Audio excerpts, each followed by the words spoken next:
Welcome to Straight for the Muzzle, folks, where we're anything but straight. My name is Space. I'm Paradox. And we welcome to our episode, which is about what today? Mental health and the furry fandom. Did you say mental health and or in? It says and. I was reading off the thing. Oh, I'm sorry. It's mental health and the furry fandom. So yes, okay. Well. Mental health within the furry fandom. Does that sound better? Yeah, it sounds fine. Okay. It's good. It's good. It's okay. Okay. Anyway. Anyways, our topic today is about mental health and the furry fandom, or in the furry fandom, or within the furry fandom, or however many other ways you can come up with that all works out. This particular episode, we've kind of touched on topics like this in the past. We've never actually dedicated a specific episode to mental health. Reason being, it's kind of a touchy area because none of us are experts. Like, none of us are clinically licensed or have, well, I'm not saying all of us here because there is someone here that is working on their degree and such, but we can't really give out like professional advice. And so it makes it really difficult to talk about this particular area without having some sort of like line that we don't cross. But we are going to not necessarily cross that line, but we're going to get, I don't know, maybe close to it. We're going to dip our little toes. We're going to dip our toes. We have brought on an expert in training, and I'm really proud to announce that she is such an amazing person. Her name is Kyra Stoat, and why don't you go ahead and introduce yourself real quick? Hi. Yeah, so my name is Kyra. I'm a second year Master's of Social Work student. So I'm going to be, hopefully someday soon, within the next year or so, a licensed therapist, basically. So I have experience with like applied in-person therapy, one-on-one therapy, and group therapy through my schooling. It's not just book work. I do have that like actual therapy experience. And I hope, because I'm from New York, I hope someday to get the LCSW, which would be in about 4 years' time. That's like a clinical therapist, basically. So yeah, I'm here to answer any questions. Just keep the dialogue going. I've been a furry for, oh my God, since I could hold a pencil. Officially, I think it's been 11 years, which is so crazy. And I've loved every second of it. I love it with my whole heart. I've always drawn like anthropomorphic characters. And then once I found out the word for it, I was like, this is everything. This is my whole world. And did you draw that? Did you draw yourself? Is that you on like your art that you drew on the notes? I have all of my art. You can find it around. It's under Stoat Ears. That's my like @ on Twitter and everything, but I like to commission artists too. So I tend to use commissioned art for like any profile pictures I have because I just get so excited about it. I want everyone to see it. Like, look, another artist drew me. But I love to draw like other people's characters. I feel like I draw my own Sona the least. I'll definitely give you guys like a thank you drawing for doing this. But yeah, I'm super excited. The last time someone did a thank you drawing was from Paco Panda, and it's my backdrop. He's amazing. Very down to earth. I'll give you a snippet. Where's my thingamajig? Snipping tools, snipping things, snipping all over the place. Yeah, I want to see. Yeah, his art is like super like soft and oh my God, with the wagging. Oh, that's so cute. Yeah, so he was like, I was drawing this as we were doing the interview. And I'm like, what? It's so cool. It's super cute. Like, just so, it reminds me of just like that older style furry art, like early 2000s. It's super nostalgic for me. Oh, yeah. I love his work. His stuff makes me happy. Even on my saddest days, I see Paco Panda and it just makes me glow inside. Art is just a great part of the fandom in general. Like, it's just so art-based, and I'm such an art-brained person. Like, for better or worse, it's like I see a happy piece and it makes me happy, and I see a sad piece and I'm like, oh, I know how that person was feeling. So people are just so creative and expressive. They really are. They probably, maybe they do, or maybe they don't know, but their art probably does go a long way. And oh, yeah. More so than you'd think. Oh, yeah. Something I wrote in my notes ages ago to talk about was something called, technically, it's called a flow activity. And I wanted to mention this because it's something I found out about when I was at college, and it like clicked with me so much because it's basically any activity that you do that when you're doing it, it doesn't feel like you're like putting a huge effort towards it. It's more so like relaxing, even if it's something that you're putting a lot of creative energy into or like effort. So like for some people it's like running, for some people it's fishing. For me, it's definitely art. Like if I'm having a bad day, I just want to like put headphones in and draw and like kind of let the world tap out and draw whatever. And that helps me a ton. And I've seen furry artists try to explain it. They're like, I just want to like draw alone in my room all day. I'm like, that's you using your flow activity to like bring yourself closer, you know, ground yourself. And it's a mental health practice. It's really important.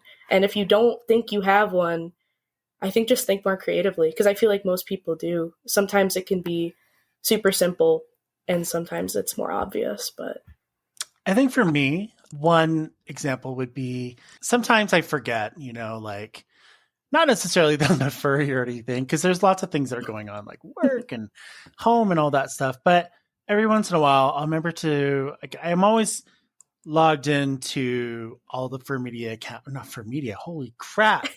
Wow. Fur Media, that was like back in the day. I'm logged us. into all Holy the crap. Straight from the Muzzle accounts at any given time, but I have my own Twitter, but I don't use my own Twitter. I use Straight from the Muzzle as my Twitter. It's my way of connecting to the rest of the fandom. And on days, I'll just go through and I'll find things like art that I don't think has enough recognition, or I'll see a post and I'll be like, you know what, I'm going to make their day. I'm going to comment and say something, or things of that nature. And that kind of really helps just reset. Like I do it several times at work. Sometimes work just gets boring or hectic and I need a way to like focus my energy towards something good. And then I can take that focused energy back into what I'm doing at work. oh, totally. So Working at a hospital one way I do it. will definitely do that. Yeah. I mean, and luckily I hate the fact that we're in the basement. It sucks. It's the worst. I actually did go up outside last Friday because I had my own meltdown, and that helped. Having the sunlight really made a difference, because when you're in a building and you're in the basement, there is no sunlight. You have like basically the long LED lights and stuff, and it's just very milk aisle lighting ish. So it's not the greatest. Some of my coworkers have like mood lamps and stuff, and yeah. But the sun really does make a difference. Yeah, I don't know if it's true. Like, I definitely believe in seasonal depression, but I'm also definitely convinced that everybody has a tinge of it. Because when summer happens, you just see everybody, like, re-blossom again into, like, their normal selves. Yeah. It's like, oh, thank God. I don't want to go into, well, I don't know. It's such an interesting thing that we're talking about this topic. It's so ironic. And I was discussing this with Paradox, but I also mentioned to you, Kyra, that I had a bit of a mental meltdown last week. I think I might have. If I didn't, then I just said, you know, I did message him like, are there like therapists that specialize in, you know, eating disorders and weight loss specifically? Because at that moment I was having, it's still fresh. Like bringing it up brings up emotions. Like right now I feel it. I think before I go into this, I want to point out that when it comes to mental health, anyone in the fandom, if you're listening, if you have friends or anything, never be ashamed that you have something that sometimes is out of your control and there's really nothing you can do about it except for getting therapy. Never be ashamed of that. It's not a bad thing if you have depression or anxiety, or if you have panic attacks, or if you learn differently from someone else. There's nothing wrong with that. Now, I grew up thinking that there was something wrong with that because that was the situation I mostly lived in. But I want you all to know that it's okay to feel sad, and it's okay to feel angry and frustrated. I want you to know you're validated in all of that. Mental health is not an easy topic to talk about. I knew that when we posted on Twitter asking for anyone to write in, I knew that there was going to be a chance that no one was going to write in. And I wasn't upset because I know that it's such a touchy topic. No one wants to open up, or maybe you don't even know. We like to try to make sure that everyone knows that it's completely confidential, that we won't release your information. But even then, it's such a hard thing to do, to open up your email and then basically write out what you're feeling. Because then again, what you're doing is you're just reliving the experience that you don't want to relive, and you're sending that off to someone else to then reread your experience. And I get it. Maybe you don't want to hear it. Maybe you don't want someone to know what you're going through, even if they don't know who they are. I get it. It sucks. It's a really, how do I say? It's like yin and yang, right? Mm-hmm. We know that mental health exists, but at the same time, people are also thought to not talk about it. And that's really frustrating. I like that you say that, you know, it's hard to open up an email and like sit and think on your experiences and write them out. But when I ask people, you know, what are your barriers to therapy besides financial or insurance? And that's an important part of that conversation too. Some people just don't have access, but let's say you do and you're just scared. A lot of people say, well, I don't want to talk about those things because I don't want to have to face them. Or what I hear a lot is, I don't want somebody to pity me. And I can speak from my experience and say that is not what we're here for.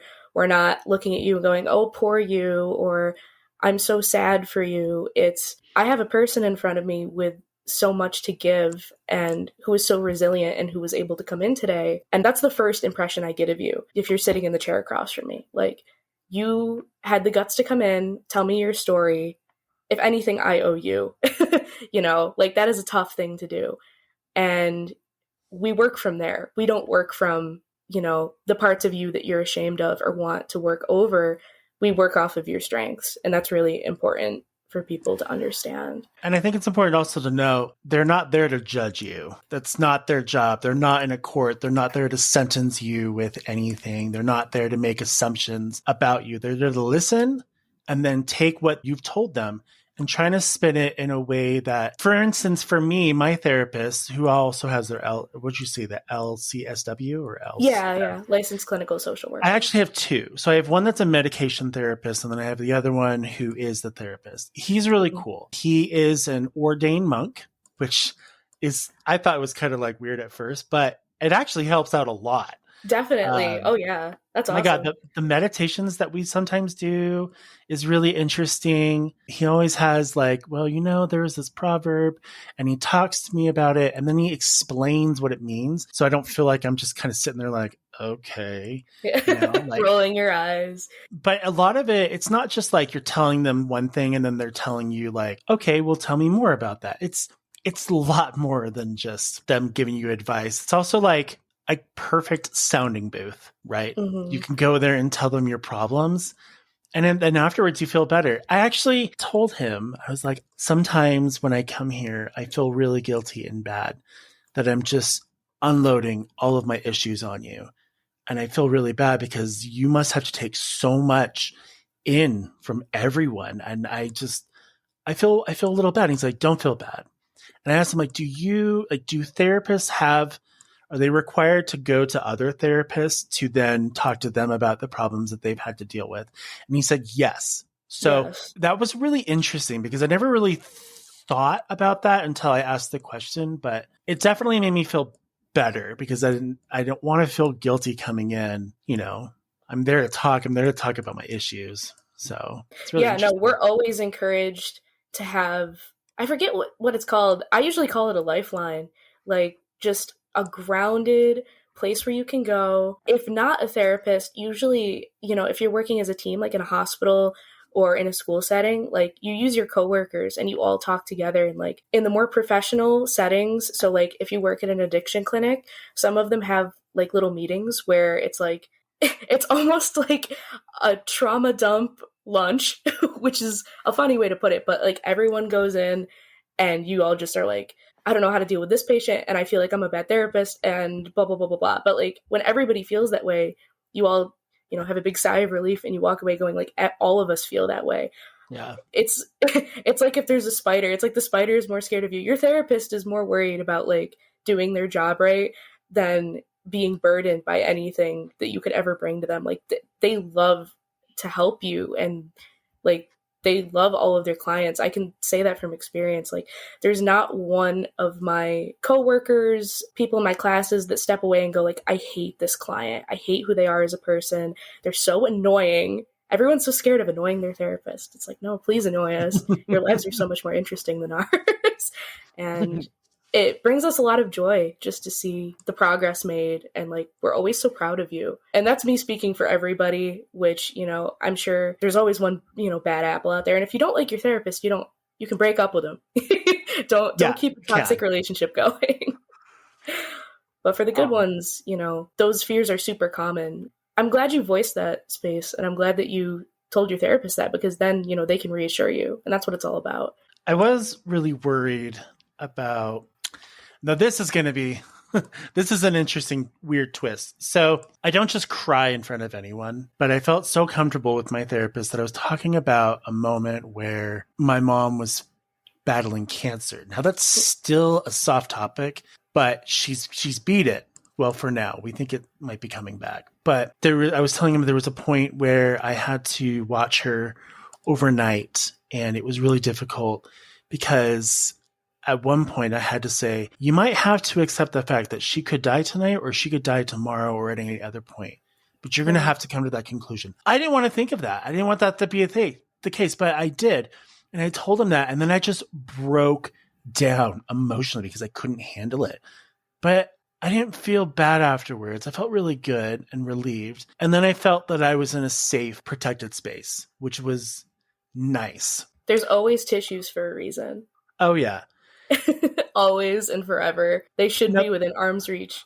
The twist to that is, or the weird thing is, as a host, as the person that kind of is speaking on behalf of Straight for the Muzzle, you all probably see me as a leader, as someone you look up to, as someone that's there to listen to you. And I am. I'm all of those things. I can be all of those things.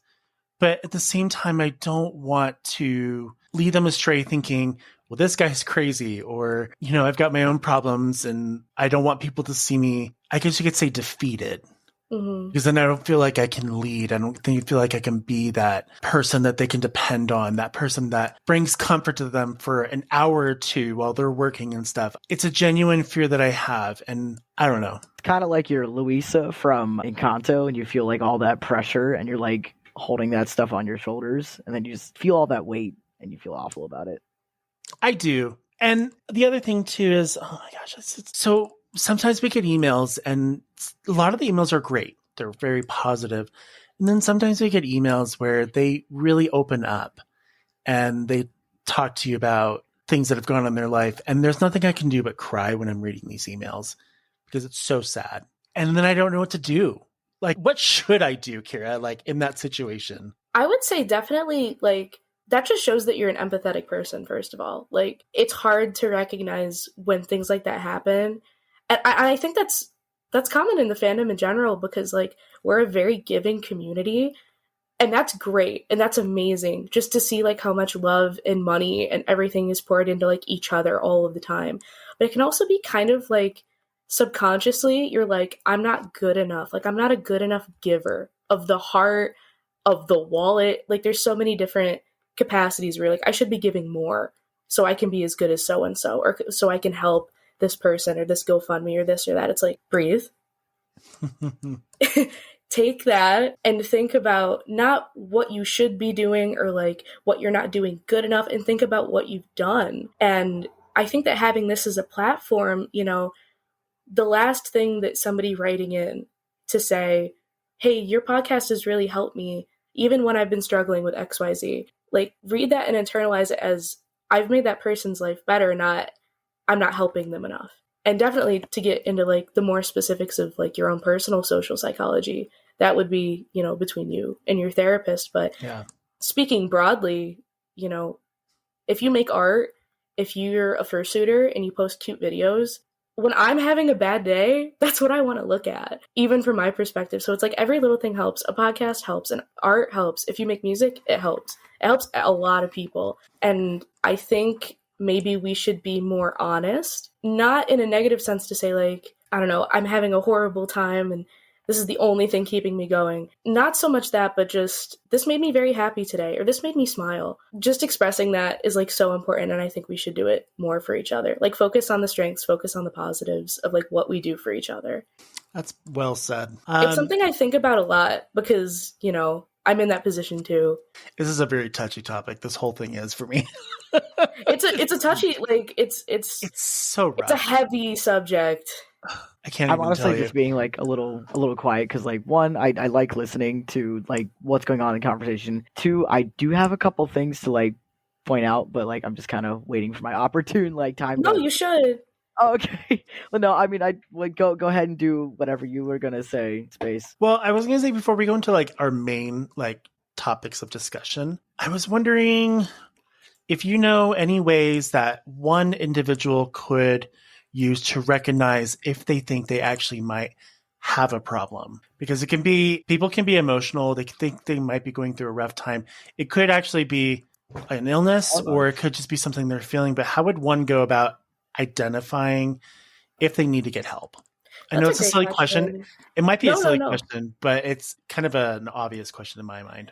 It's not, though. I think it's a very important question because there are a lot of people out there who are, you know, maybe they were brought up and they're not very good at reading their own emotions, and they think that something might be, you know, I hate to use this word, we're not supposed to use this word, but something wrong.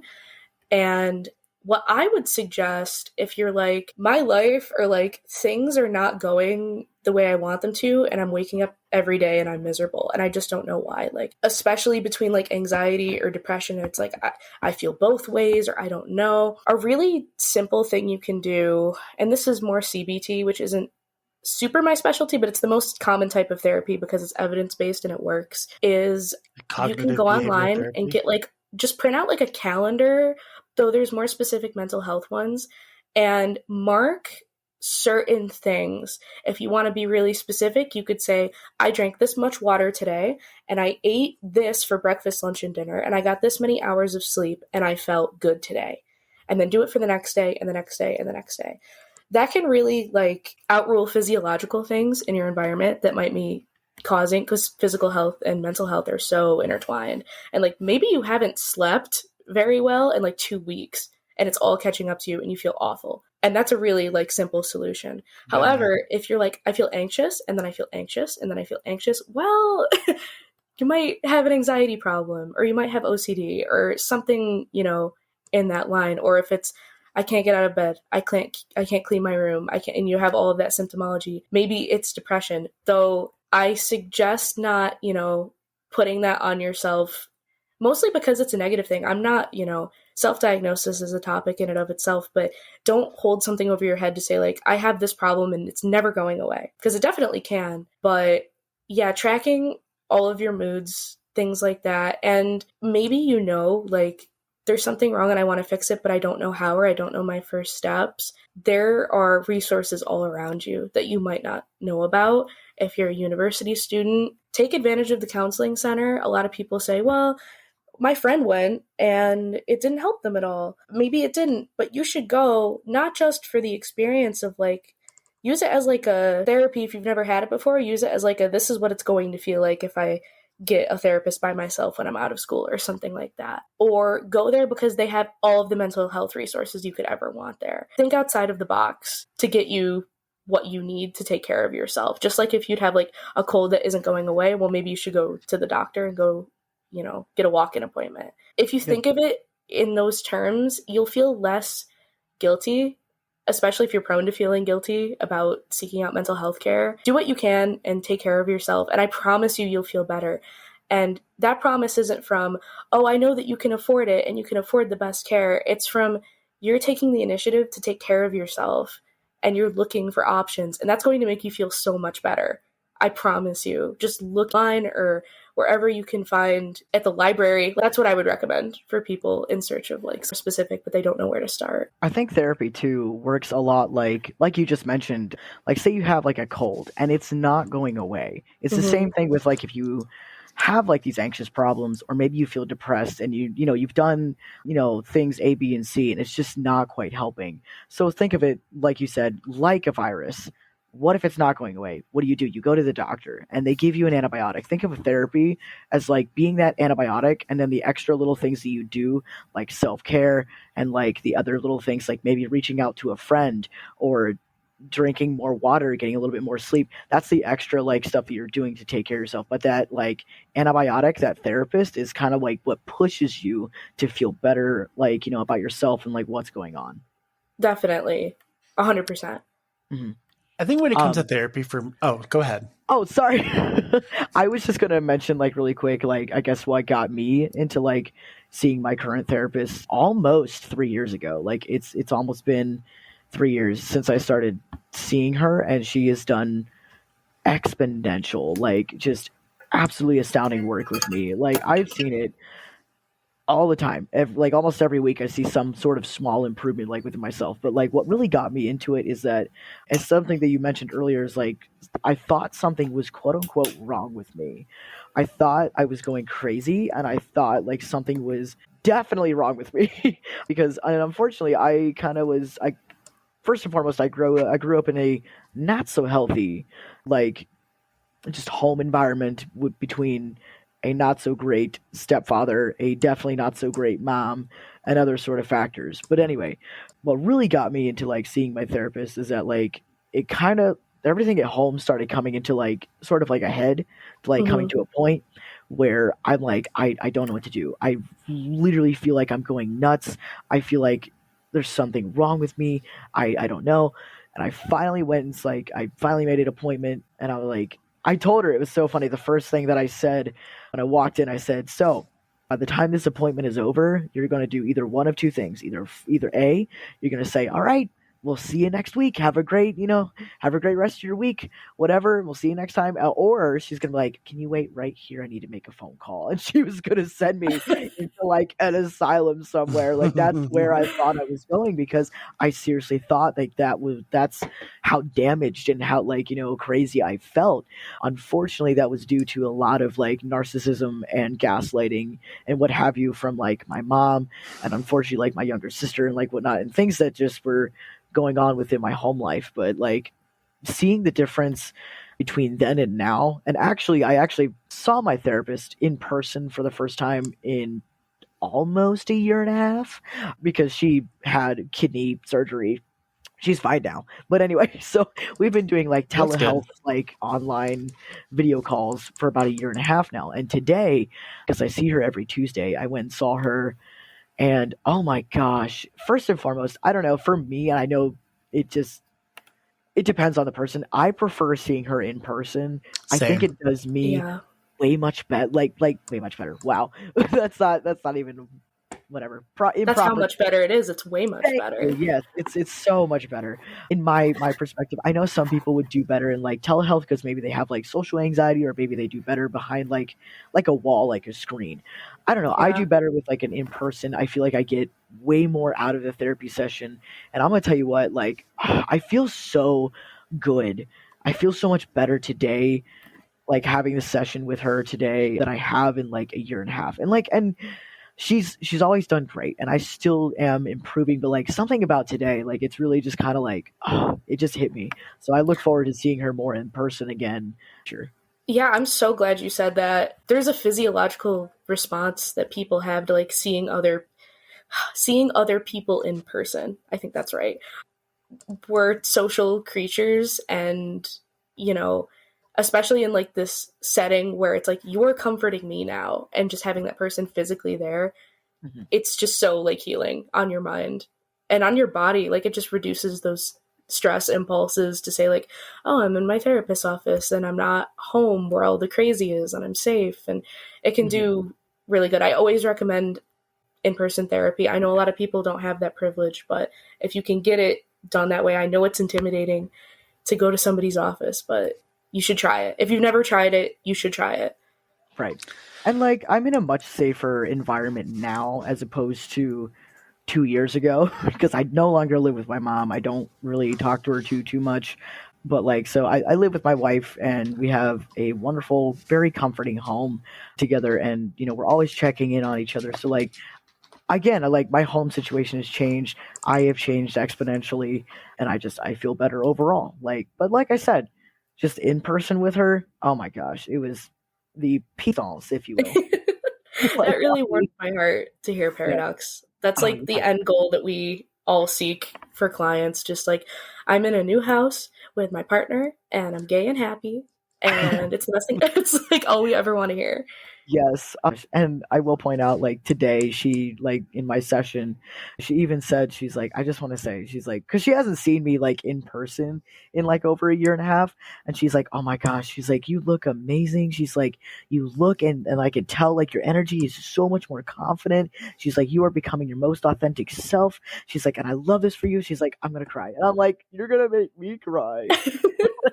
Like it feels so valid to hear that from like another person, because do you know how hard it has been to like fight my whole life to be me and understand me and like have all these other voices and tell me who I can and cannot be, and now I feel like I'm finally like punching back and telling them, you know what, no, this is who I am, and I feel so good about it. There's nothing better than having a therapist as like a professional cheerleader for, especially for a transition.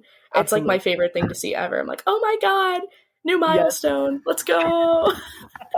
Yeah, she commented on like my little like mustache, like my facial hairs that are like coming in, and like I'm like, oh my God, yes, I'm so excited. Like, oh, so like it's really, really refreshing and so validating to have somebody like that like within my corner. Totally. Yeah. That's all I got. I scheduled my therapy appointment yesterday, but he's out this week and he's booked all next week, so I can't get into him for about 2 or 3 weeks. Oh no.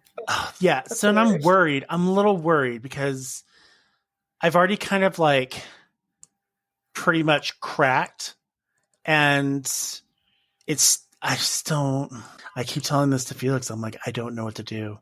Like I think for like the first time, I'm just like, I don't know what to do. Are you able to email him at all?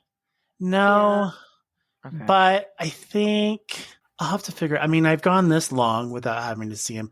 Like, it used to be when I first went, I went and saw him on a weekly basis, and then it was bi-weekly, then it was monthly, then it became bi-monthly. And at this point now I can go several months without seeing him and I'm okay. But I guess my conscience has kind of caught up to me, because a lot of things, I put a lot of like emotions and problems on the back burner, and I just try to focus on something else, which I know is not a good thing to do.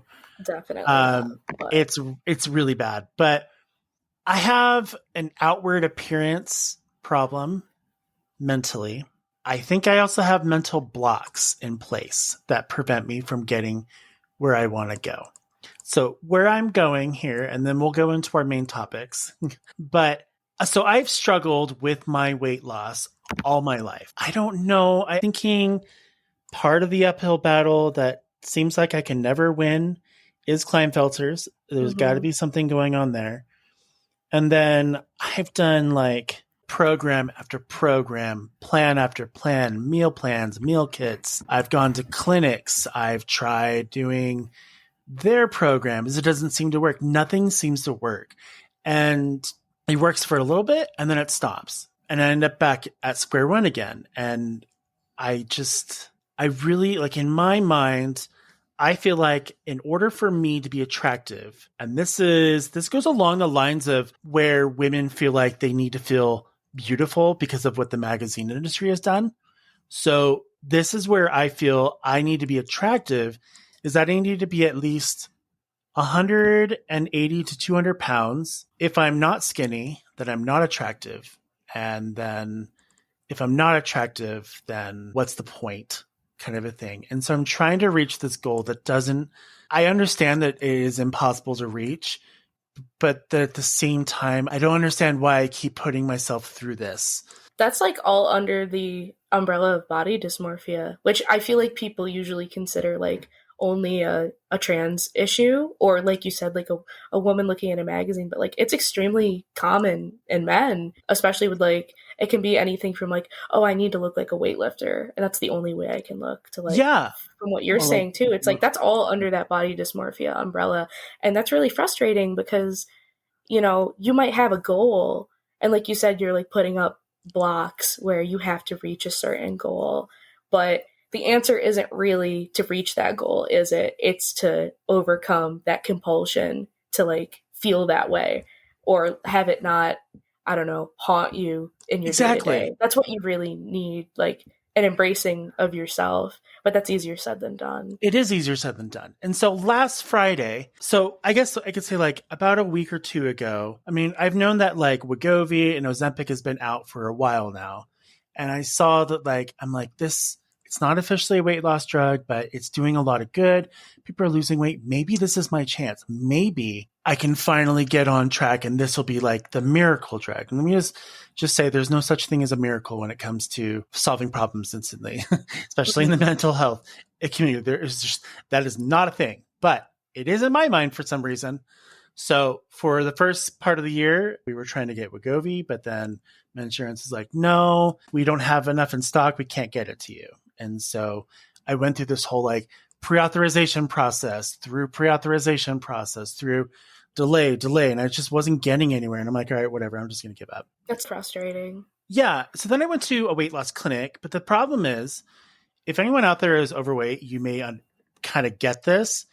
Weight loss clinics only treat weight loss, but they only treat it in a way they think is best for them. So when a teacher teaches a class, the teacher has to adapt to the students because not every student is the same. So the teaching style has to change per the student. But that's not the case for most standard weight loss clinics. They just do the one thing because that works for them. But that doesn't work for me, as I'm now realizing.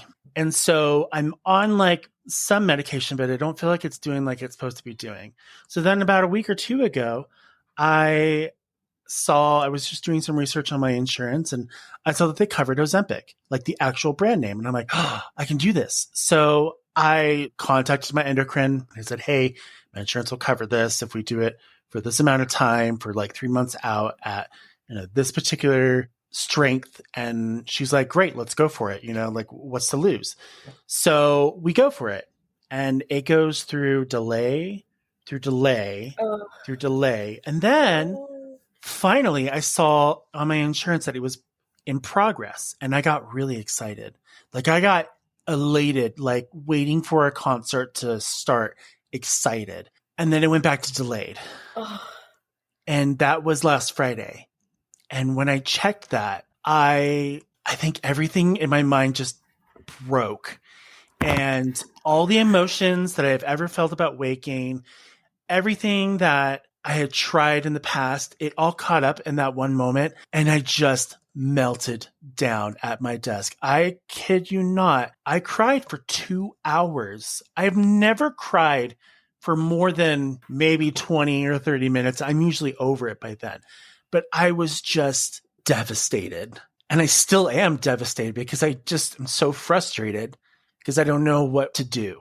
There's so much weight behind that. It's like, it's just going through the process. Can't you wait? But it's that action held a lot of weight for you.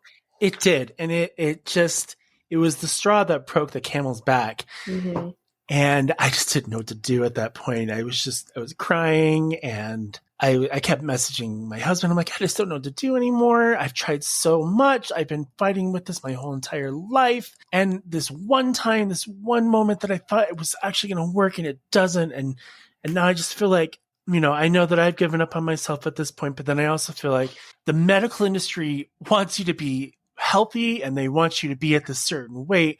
But then when it comes to like services and getting you on that track, they don't want to cover it.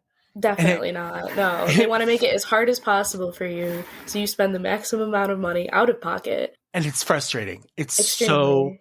so frustrating. And I couldn't take it anymore. I just couldn't. And so I just cried at my desk and then I went upstairs and I just sat out in the sunlight and I just cried out there and I don't know what to do at this point. And I'm not going to lie. Yes, the thought of suicide did cross my mind. Now, I didn't do it, but the thought was there. And I know right then and there, when I have a thought like that, it's bad. It's pretty bad. So I made an appointment, but I'm just worried that it's gonna, I still am worried at this moment. I don't know what to do. For sure. Anything that's like body dysmorphia based, because anything like that, there's so much focus on, let's see how to get X amount of results in X amount of time. It's like you're constantly time crunching and nothing is ever going fast enough. And it's like, all of your stress impulses are going off all of the time because everything reminds you of what you're not. And that's horrible. That's just a horrible cycle to break because it becomes so ingrained in your day to day. Like, if you're stopping and taking the time to notice every little time you eat something, or, you know, there's a lot of like ritual, it's very similar to OCD, a lot of like that weight-based stuff. And sometimes it can be tied to that. Like, I'm doing my little rituals of weighing myself a million times a day, or tracking my calories. Oh my God. I've just I hear that one all the time. I can't look at the scale anymore. It's just, well, and so now I'm at that point, but I'm also, who's crying? Is someone crying? No. Oh, I thought I heard someone like softly weeping. I thought for a second someone was. Like, actually, I mean, my wife is snoring in the background. Maybe that's what it is. Or maybe that's fine. It's fine. It could have been just Kyra breathing in, and I mistook it for something else. It's not just the psychological of trying to meet, you know, the standards of society, but then there's also the furry standard too. Is I just hyperfixate. There's so many skinny furries, and they're all, in my mind, they all look perfect. And then when I go to conventions, I don't feel perfect. I feel ugly and just not there. And I get such high anxiety, and I just don't feel like I'm worth it. It's kind of strange and like serendipitous that you say that, because I wrote down, because I was trying to think of things where I'm like, what do I see all the time that makes me sad because people aren't engaging in the fandom in a way that would make them happy? And something that I wrote specifically is, don't become too attached. Don't become too, like, don't put a goal out in the fandom. This should be a safe space. This should be a place where, like you said, like, you can relax after work and smile at your, you know, screensaver or your background on your computer. Like, you should look at a photo or art or listen to a song that a furry made and be like, this is taking me out of the real world a bit. This is my home. And I think that people, when they compare themselves too much, or they say, it's not only like the standards of attraction, which, you know, people day to day have, like, that's already a struggle that so many people have, but it's also like, I'm not a suspiciously wealthy furry, or I don't have a fursuit at all. You know, people get really in their own heads about that. Well, I can't afford a fursuit, so I can't be a furry. Yes, you can. Yes, you can. I'm not an artist, so I can't be a furry. Have you ever tried? Yes, you can. You definitely can. And also, I always recommend, I hate to use the word hate, but I hate when people are like, I'm not an artist, I'll never make art, so what's the point? It's like, have you tried? And when I say art, I don't mean pen and paper. I don't mean digital art. Music, games, sculptures, writing, photography. There's a furry on TikTok who makes cocktails based on people's personas. Have you tried that? And he does it in suit too. And I'm always like, oh God, your paws are going to get like egg white all over them or something. But there's just so much you can do that contributes, and like this podcast, like, you're contributing, you're making art. Like, furries exist as living art, a fandom of art. And art should not be a space where you come in and you're like, but I'm not as good as this guy. Like, are you kidding me? You made something beautiful. You are something beautiful. That's the best part of the fandom to me, is seeing everybody be so creative and so non-judgmental of themselves and others. Like, take the grace you give other people and give it to yourself. That is what I want furry to be and what it should be. And I'd say the same to you. Like, do you go to conventions and you look at people and you're like, well, that guy looks like that? I'm sure you go and you're like, that guy has a super cute fursuit, or, oh, his badge is so cute. Give yourself that grace. Like, just go and enjoy yourself in the fandom. Make it, you know, contribute for it to be a space where you feel safe just as much as you make it a safe space for other people, the people who send you emails and the people who listen to this podcast. Like, give back to yourself what you give to others and take care of yourself that way. That's comforting. It doesn't sound, I'm sure someone's like, well, that's the whatever. No, but it really is comforting to hear that. I will say, despite, you know, the issues that I have, I know in the long term, it'll get better. Definitely. I don't know what that route's going to be yet. I've talked to, like, my sleep guy, and he referred me to something, what is it called? Living Well Resource Center, which is something that is done through the hospital system that I work at.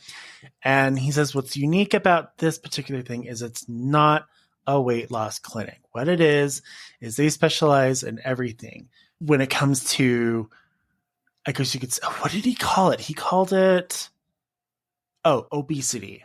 Yeah. So I didn't know this, and he didn't know this until he found out recently. He's like, I recently learned that there are 37 different diagnoses for obesity.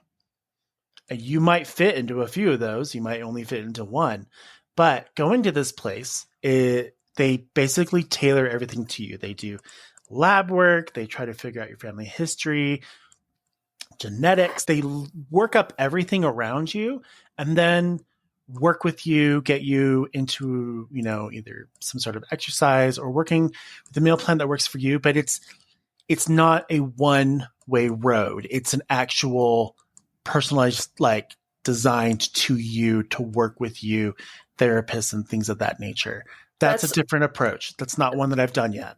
That's literally strengths-based. That's awesome to have something like that. I feel like all medicine should try. I mean, if you break your leg, there's a solution for that.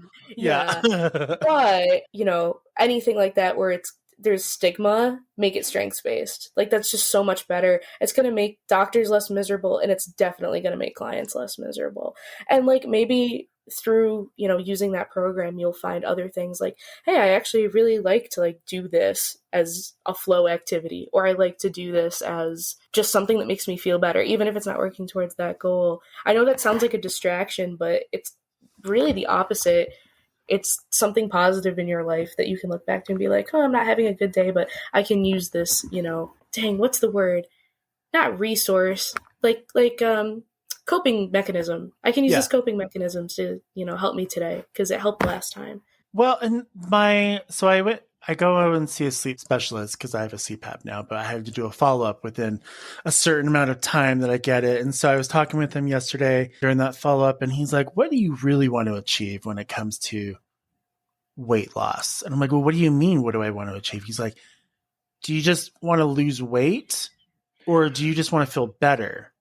And I'm like, I guess I've never really thought of it like that. And I'm like, well, he's like, well, what do you want to achieve? And I'm like, okay, well, I don't want my back to hurt. I want to be able to walk around more. I want to feel better and more energized. And then I told him, but that doesn't necessarily mean I need to have a certain amount of weight loss. I just need to find a way to make those achievable. And he's like, that's the way you should think about weight loss. I never thought of it like that. Yeah, I've never really thought about it like that. So long story short, too late.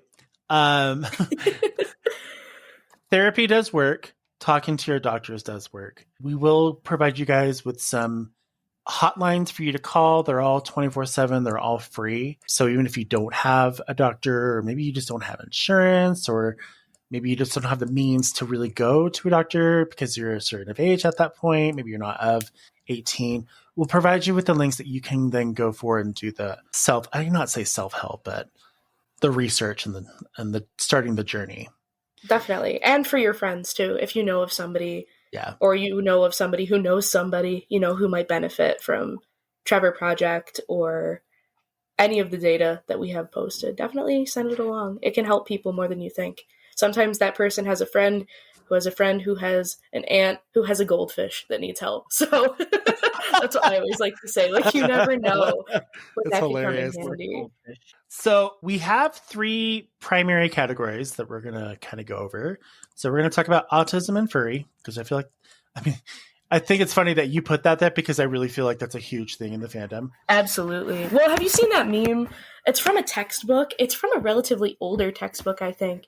And all of the disorders, it's not a DSM or anything. It's like a school textbook. But the one for autism is just a fursona. And it's real. That's a real published thing. I think about that all the time.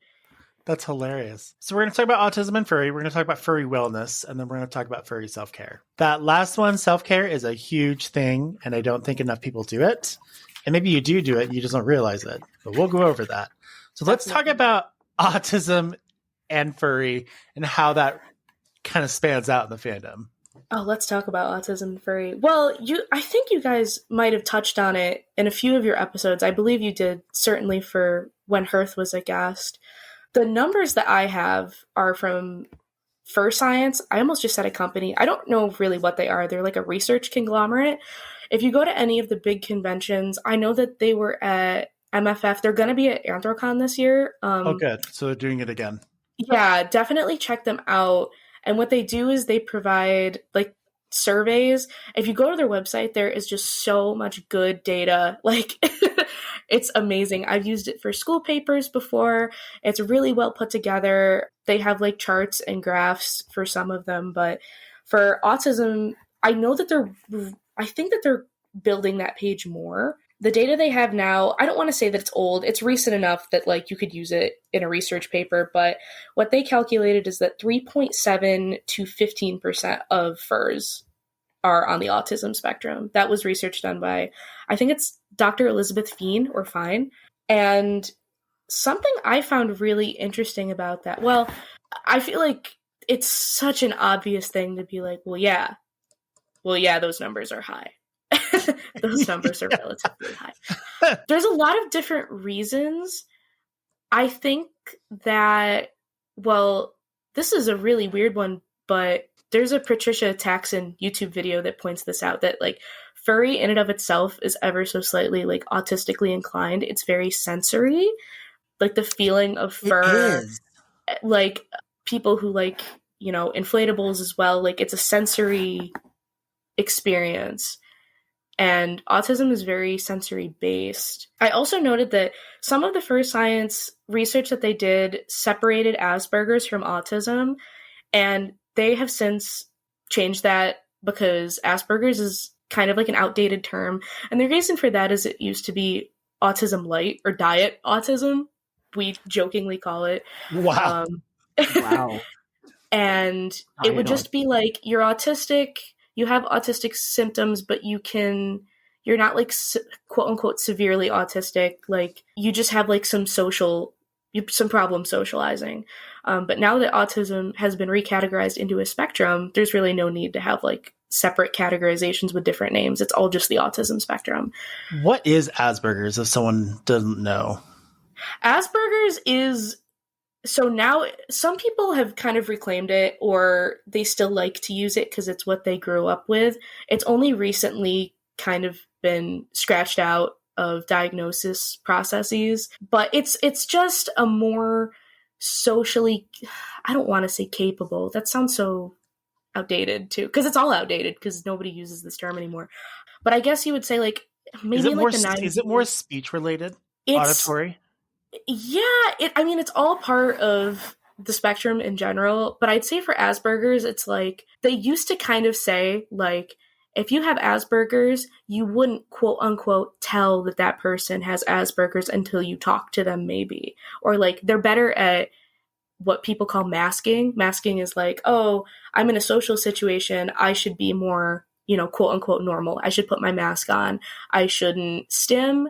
I shouldn't be flat in my tone, anything like that. And people who had that Asperger's diagnosis were, quote unquote, more capable of doing that. But it can kind of, I personally don't like it, and I'm glad that they changed it because I think that it puts people into boxes that they don't need to be in, whereas the spectrum is a lot more inclusive, and it's not like, okay, do you have good autism or bad autism? Like, it doesn't feel like that. It never should have. And now I think for people, and furs especially, they can just say, I'm on the autism spectrum. And it doesn't matter where, because, we're all kind of working together to like decrease that stigma, as opposed to I'm trying to fix myself, which is just a negative way of thinking about any type of, mental disability or learning disability or anything like that. Like, I'm bad and I should be good. It's not like that. You're on a spectrum. Everyone is different. Everyone has pros and cons. It's interesting when I go to Google and I type in Asperger's syndrome, it actually pops up and says a form of autism spectrum disorder. Yes. Yeah. So that's a relatively, like, that's new and that's amazing. So like I feel like people who grew up, especially who were diagnosed earlier in childhood, and they were told, hey, you have Asperger's, like, it's not like a bad thing to say for those people to be like, oh yeah, I was diagnosed with Asperger's from a young age. Some people very, very much resonate with that. It's not up to me to tell them like, hey, you can't use that. It's their diagnosis. They can do whatever they want with it, in my humble opinion, right? But looking towards the future, it's just kind of been outdated. But I guess they also called it high functioning autism. yes, that's what you see more now. If there's a research paper, term I've heard a lot. Yeah, they're trying to like distinct, because there are forms of autism where like you're completely nonverbal, or it comes in all different colors, all different flavors, right? But let's say you're doing a research study and you need to be a little more specific. I've seen high functioning autism a lot more commonly than Asperger's, at least, in recent medical studies or journals or whatever. But something really cool about FERS is that when they did that research to like look at that autism spectrum and the percentages, it didn't vary by age and it didn't vary by sex. And something that really bugs me and that there's a big movement for now is women statistically get, like, they're very underdiagnosed when it comes to autism. Some people even thought that like women couldn't get autism. That's obviously not true. What? Yeah, like I've heard that echoed. It's the same type of people who are like, well, back in my day, we didn't have autism or ADHD. And then it's like, okay, well, maybe some people had it, but only boys who like trains and things like that. It's like, no. There's a lot. We just didn't have the language for it, the precise language for it. But I like that for FERS, that gender difference is really flattened. And that's just super fascinating to me, because that shows that the women in the fandom who have been diagnosed are aware of it, and they're like happy to put it on a piece of paper. Like that's the data we need. And it just shows that the fandom is a lot more like in touch with diagnoses and their own mental health. And, I don't know. It's just super interesting that like you never tend to see that. Usually it's like a male dominated disorder, but not here. It's more equal here.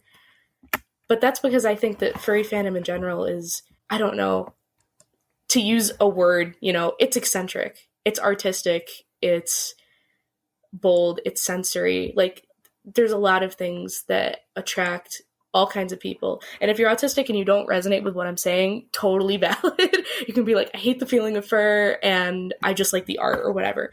Absolutely. There's, you don't have to be a certain way. I don't want to stereotype, but when I do hear those testimonies, that's what I tend to hear. The furry fandom, like at its core, like you said, is very creative, but it's also like very inclusive and very validating because of all of the like-minded people that are within the fandom. Definitely. Yeah, and that's great. Like, I don't know, some fandoms can be a little abrasive with that sort of thing. Something I wanted to bring up that drove me crazy at the time was there's a Netflix documentary about bronies. And there's a whole like horrible sordid history to it, but they brought in a psychologist. Of course.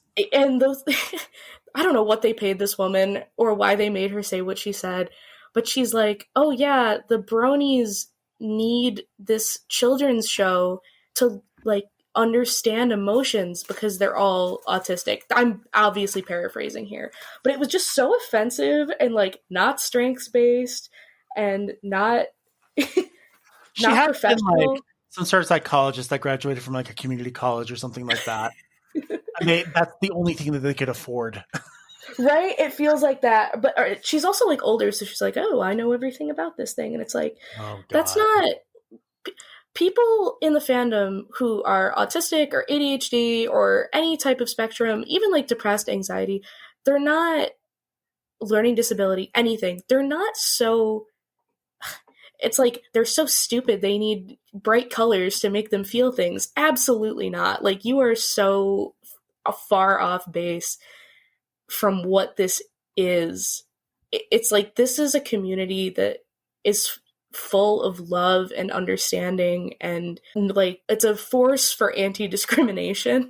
How can you not see that and wonder why like all flocks of people, all flocks of life gravitate towards this beautiful thing that we have, as opposed to like they need bright colors and costumes to understand what, you know, emotions are, or if people are feeling happy or sad. Definitely not the case. Is there some truth to it where like, yeah, art is expressive and that can be validating? Absolutely. But I would never go so far as to say that furry is childish or immature. I mean, we all like to make immature jokes, but like truly immature, definitely not. There's so much nuance in everything that's done here. I was looking on the First Science website, and I typed in autism because I wanted to see some of the stuff, and I brought up the research project from Dr. Elizabeth Fine with the, I want to say it's wrong, Duquesne University. Yeah. And then they were talking about focus groups. They had 9 focus groups, each of which had 3 to 10 participants. And they asked these focus groups kind of specific questions. And I thought these questions were really interesting. So some of them are: preliminary research suggests that a percentage of furries who identify as being on the autism spectrum is several times higher than the percentage of people diagnosed with autism in the general population. What do you think are some of the reasons for this? That's kind of interesting. Definitely.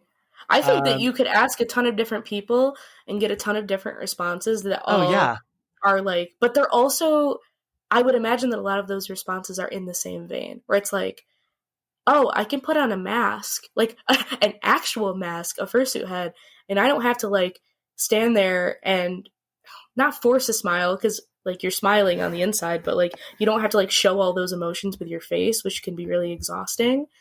Yeah, just like the sensory impact of fur are so many different things, a million different things. So there's a lot of these like really interesting questions, like what are some things that make it easier for people on the autism spectrum to participate in the furry fandom? And then below that, it says what motivates people on the autism spectrum to participate in the furry fandom. And some of the common answers were the inclusive, accepting nature of the fandom, content of the fandom, activities common in the fandom, creating and role-playing a persona, fursuiting, the blend of online and in-person socializing. And then this last one's kind of an interesting one because the word consequences, but beneficial consequences of participation. I think a lot of people might get confused that consequences is a bad thing, but that's not the case. Yeah, definitely not. It's like a coin, okay? One side is these are the consequences if you do something bad, and then the other side is these are the consequences if you do something good. There's 2 different sides to it. So I can see, like, for an example for something like that, I feel like a lot of fur meets and conventions are highly structured, so you can really break down your day and be like, I'm going to do this, and then I'm going to do this. And, you know, that's not to be like, all people who are autistic are extremely rigid about their schedules. Again, definitely not true. But it's a trend that you notice where it's like, okay, knowing for sure what's going to happen next is very reassuring and very comforting. And it's a good way to like structure your social scenarios. Because I don't know about you, but when I have friends on the spectrum, and it's just like, okay, let's just go out and do something. And they're like, what are we going to do? And then what are we going to do? And it's like, that's way more comforting. And I'm like that too. So that works out for me. I like knowing what's going to happen. Definitely, right? I don't just like doing whatever. Like, what exactly are we going to do? And for how much time? We have a friend that, you know, we can't just be like, hey, let's go out to dinner tonight. We have to like let them know like a week or 2 in advance for them to make that decision and come to a decision. Yes. Yeah. And if you're that type of person and you're sitting there right now and you're like, oh no, that's me. Like, no, you make my life so much easier. Thank you. Thank you for being organized. You and Google Calendar keep this world turning. It's funny. So I don't use a calendar. People are like, Mike, it drives my coworker nuts. She's like, how do you keep track of all this stuff? I'm like, in my mind. They all have categories and they all have different areas, and that's how I keep track of things. I was going to add that, like, so my wife is actually autistic. And so anytime that, like, we are out and about, if she does not know exactly what we're doing and I throw, like, a boomerang, because I have the opposite or somewhat opposite. I might have a touch of autism, but I definitely have ADHD. But, like, So I'm like, let's go do this random thing. And she's like, no, it's not within our plans. I wasn't prepared. Like, she's so bad. Like, I feel bad because, like, it stresses her out. But I'm like, man, I just want to be, like, spontaneous sometimes. And she's like, but I get so stressed about it. I'm like, I'm so sorry. And like afterwards, she's like, do I get a treat if I do this? And I'm like, yes, you get a treat. Here's your reward. Yep. Oh, you guys like would love being spontaneous, but I also like having plans too at the same time. Definitely. It depends. There are these little animated shorts by a YouTube account called Pixie-Gags. They're called Neurodiverse Friends. I think you guys would love them. Like, for this episode specifically, they're little kitties, and each kitty represents, there's one for autism, one for ADHD, and they just did one for OCD, and there might be more, but they're super cute, like, little animations that have, you know, a lot of heart. They're definitely furry adjacent. It's awesome. Oh, I think I know. Well, hold on. Maybe it's the wrong person. I was thinking maybe it's Pixie and Brutus. That's a different one. They're like all orange and blobby and cute. What was the name of the account? Pixie-Gags on YouTube. Oh, Pixie-Gags. Okay. Pixi gags. But yeah, they're super cute. I feel like if I was like teaching a class of, you know, maybe high schoolers or something, and I was like trying to engage positively, but also showing them a video that's like brief and non-offensive, I would probably go to something like that to be like, here's what, you know, autism or ADHD is and what it looks like, but it definitely doesn't show what it isn't. And there's so many negative, you know, stereotype-based media, or I don't know, just a lot of old information, like the Asperger's thing, where it's like you kind of have to work hard to find the good stuff. There's this, I'm trying to figure out what it's called. Messaging my husband now, but there's a channel on YouTube.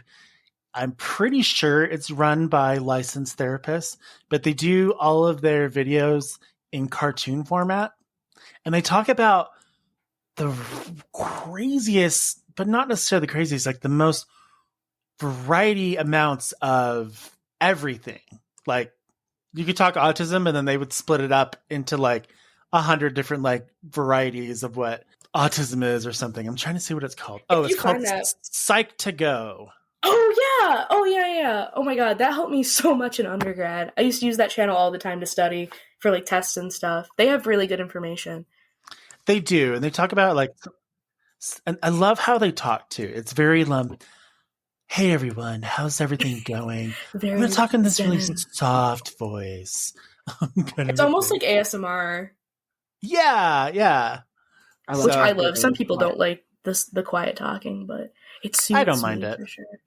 I think I have a loud brain, so like when people talk quietly, I'm like, yes. Yeah, it's a really cool one. So I'll put that in the information below for everyone to. It's a really cool channel. Yeah, very relaxing. I think I prefer like the sound. Like, I'm just gonna sound weird. The sound ASMR as opposed to like the voice ASMR. I could go on a tangent about ASMR. I'm not going to spare us, but I have like chronic migraines, and sometimes it's like the only thing that helps when I'm like waiting for the Excedrin to kick in. I'm like, oh please, an ASMR video fix me right now. Yeah, have you tried something like brown or green noise? Yeah, that helps too. Yes. Anything like that is awesome. Mm-hmm. So, okay, maybe you might know what this is, or maybe you've heard of it. I don't like ASMR because there are certain sounds that drive me like insane as far as like it makes a lot of people cringe. It makes me infuriated. Like, not cringe like internet cringe, you know, but like the real word, guys, like the real word cringe. Like, okay, for an example, so like I guess like my hearing, I've got a I guess it's not superb. Subpar? No, it's really interesting hearing. So if my husband's eating a bag of chips and he's on the other side of the room where normally you wouldn't really hear it, I can hear every freaking crunch. And it, oh God. And it's like fire that runs through my body, and it enrages me. That is so funny. Every time I talk to people who hate ASMR, they're always like, yeah, and I hate when people eat, and I hate when people breathe. It's like, you guys are just on a different level than me, I guess. I'm really tuned out to the world, and you guys are tuned in. I think I looked it up. Let me see if I can find it. what it is. Why don't we go on to our next topic, which is about furry wellness. While you guys are talking about that, I'm going to see if I can find this one specific thing because it's really interesting. Yeah, so there was also a study by Fur Science that is in regard to, I believe they called it mental wellness, or I called it mental wellness. So it's kind of a bad news, good news situation. And because I'm a strengths-based person, I want to bring some light to it. But the study in a vacuum said furries reported higher levels of anxiety, depression, ADHD, and or to be taking psychotropic medication, which is just like any medication that affects your psychological state. And I was, thinking about this. I mean, Paradox, do you feel like in your experience in the fandom that tends to be true? Because I feel like it is. Yes. No, I do agree. I feel like I see it a lot, and I feel like I see people talking about it a lot. And I wrote that could be for two reasons. My hypothesis, right, has two directions it could go in. Mm-hmm. And the first one is that people use the fandom as a type of emotional outlet. And I said earlier, like, it should feel like home. It should feel safe. It should feel like a place where you can, like, be yourself. And sometimes yourself is anxious, and maybe you go about all day and you're not able to be anxious. So when you step out of that and you can be in a place where you're yourself, maybe it doesn't feel good to be anxious, but at least you can be. And so I think a lot of people really open up about their mental health and their diagnoses. And I definitely don't think of it like, oh, this is a fandom of crazy people or people who only talk about, the things that are wrong with them. It never comes off that way. And if you're looking at it from afar and you see that and that's the impression it makes on you, like, dive a little deeper. I implore you to, because it's not like that. It's people supporting each other, and that's what I see most of all. And going off of that, I said, my other hypothesis number 2 is that people in the fandom are just generally more open than the regular population. And so instead of it being, well, the rates are higher because, furries are obviously, mentally unwell because they dress in animal costumes, is like what a Fox News person would say, right? Or something like that. Right, but yeah. Or in my somebody mind, I want to take that and say, no, people who are inclined to dress in fuzzy animal costumes and be their true and honest selves when they can, right? Those people are going to be more open than the regular population, who are just too, like, shy or standoffish to something so bold and colorful. And, that also ties into, like, a lot of furries are queer too. And both of those communities are a place where people are like, well, those are the mentally ill blue-haired people. It's like, yeah, sure, maybe. Or maybe they're just talking about it. That's so weird. I mean, how is that any different from the rest of the world dressing up on Halloween? Right? Or, and maybe it is, I do definitely think it's like, it's a little kooky, right? It's something that I don't wear on my sleeve maybe as much as I should, because I know that there's a time and a place for the paws to come out. Yeah, exactly. But, like, when I meet people I'm comfortable and close with, they know. And when I meet people I'm not comfortable and close with, like, why would I be open to any? Do you know what I mean? Like, if someone's, like, a standoffish person, or I know that they would judge me, well, like, you don't get to see me for who I am. Yeah, I get that. Yeah, like, you'll never get to, like, know that side of me. And that sucks for them, because the fluffy side of me is the fun side of me. So you're getting a whole lot of none of it. Their loss. It's their loss. And I think that, yeah, furs just have a different relationship with shame and stigma, and furries aren't afraid to ask for help. And I think it's because we do help each other. And that's why we're less afraid to ask for help. That's why it's less, I don't know, embarrassing or controversial to post, like, a GoFundMe or talk about your problems or say, I was just diagnosed with this. Anybody else? Yeah, how can I cope with this? And furries are going to be the first ones to say, yep, that's me. Yep. I'm already, like, a rainbow fox. I might as well be depressed, right? Or at least talk about it. Why not? Why not? And it's a good thing. It's a net good. Like, for people in this fandom, you have to see it. And if you don't see it, your eyes aren't open. Like, you have to see the love that pours out and the net good that it does to talk about that sort of thing in fandom. So I wonder then, if we take the fandom and then we take the rest of the world, I wonder if, because of the situation of how the fandom makes someone feel, they're more likely to open up about mental health than they are outside of that spectrum. You couldn't have said it better, Space. You really couldn't have said it better. It's so much, I mean, specifically like the American population, because that's what I'm familiar with, but so much of the population in general is struggling and is stressed out, and it's go, go, go culture.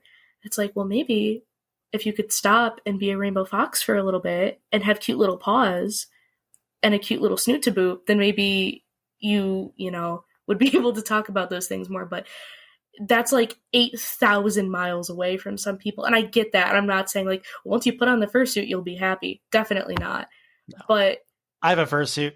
When I put it on, it doesn't make me happy. So. You mentioned that in one of the episodes. That's a very interesting phenomenon. But I think that all ties into like, it's a lot about self-love and like what you allow yourself to feel. And it's like, do you allow yourself to be silly? Do you allow yourself to be, I hate to say it, but like, and this is an open question, right? Not just to you, but like, do you allow yourself to be happy, like truly happy, like carefree happy? Or do you feel like that stress is just kind of mounting in the back of your mind? Do you feel an imaginary set of eyes on you? And these are the types of things where like, yes. Yeah, it's that imaginary set of eyes that does a lot of people in and like makes them feel, oh, I can't be that like silly person. Even in the fandom, it can kind of make you feel like you're an imposter or something. Like, I'm doing everything right. Why can't I just? And it's like, no, step one is to love yourself and to allow yourself to be silly and loose and, friendly. Or maybe you have a grumpy character because you're not a grumpy person. And that's how you want to portray it, or so many different things. But yeah, I don't know. There's so many different directions you can take it. But I totally agree with you that there's just a huge population of people who could never get to that level, or at least, I hate to say could never. They couldn't think that they could be so open. But you can. It just takes practice. It's okay. So going back on that fursuit thing, when I put the fursuit on, I just feel so much pressure. Not in the fandom per se, but I feel like it's pressure from outside the fandom. But somehow it's seeping into the fandom. And I feel like I just can't. Well, for one, I just don't want to perform. Yeah. I was forced to perform when I was a kid to do like singing and choir. And yes, I can sing, but I don't want to sing. I don't want to do those things. I was forced to do it when I was younger. There was one part where I dressed up as, what's his name? The big red dog? Clifford. Yeah, Clifford, for a book fair. And it was okay, but I didn't enjoy it. It was weird. I didn't like that. I felt like I had to do something. It was something that I had to do with it. And I don't know, maybe in my mind, when I get in there, I get in my head and I feel self-conscious and I don't feel like I'm as good as other people. And it's not necessarily the fursuit that's really causing the issue. It's my own personal issues that are being brought into the fursuit, and I just can't separate them. And so I kind of just like go down the spiraling effect of negativity. So I don't wear the fursuit. I know that Hearth was like, and this is a very Therian response to be like, put it on and look in front of the mirror. And I do think that that's great advice. And I think that that should be tried, mostly because if you think about it, like from that psychological aspect, if you're like, I had to perform when I was little and now I hate it. So like you're resenting that part of yourself, but like, that's not you. That's not what you're doing. And there's no audience besides you. And I know that you could say like, well, at a convention, there's an audience, or, when I'm putting it on and taking a picture, there's an audience, but like make yourself your first audience and make something that makes you happy first. And if it doesn't make you happy, well, I understand not wanting to like post it or to go out in it. But once you can kind of find that balance of like, haha, like, oh, this picture is so cute, or like my fursuit is so cute, I want everybody to see it. I want my friends to see it. Then that's kind of where you get into that creative mode of like, this is a relief. Like, this is a stress reliever. I don't know what it is. It just kind of dawned on me.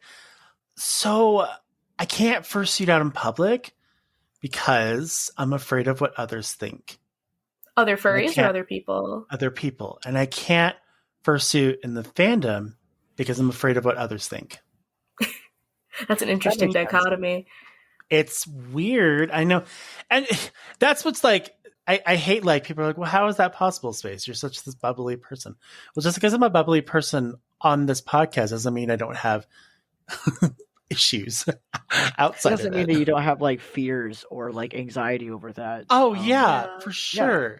I have like this. Okay, I have a fear of not being good enough, just in general. And it's something that stems from my childhood, from being told, well, you'll be lucky if you graduate. Well, you'll be lucky if you did good in this class. And so that has kind of just grown into my psyche. And now I feel like I'm not good enough, where like my like personal friends, I don't feel good enough in the fandom, and I don't feel good enough in suit.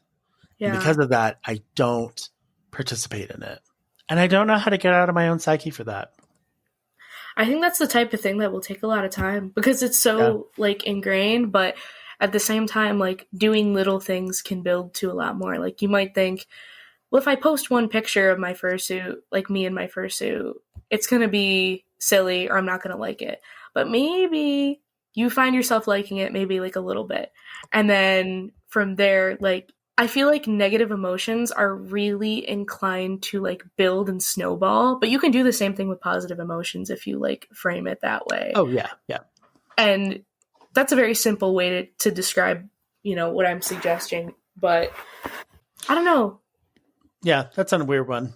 Yeah. Little steps. And you have a wonderful fursuit. It's a beautiful work of art.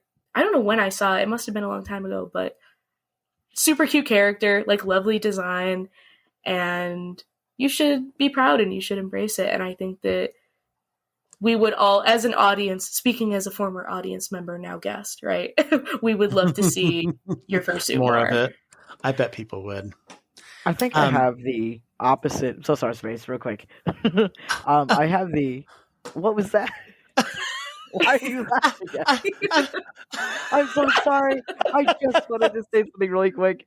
But, like, I think I have, like, the opposites, like, for you. So you have anxiety and, like, feel like there's a stigma, like a negative one, like with you wearing your fursuit. Recently, and I know that I've mentioned this, I've recently gotten to the, like, pup community. So, like, I went officially this past Saturday out, like, as a pup and in, like, some pup gear. And I have felt so confident. I felt so confident because like most of my face was covered. I did like a partial UNBB. It's okay. I felt so good. I felt confident.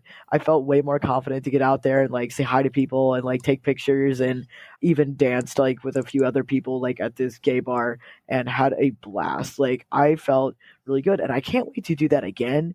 And I'm not sure where I would be able to do it like outside of like a pride event.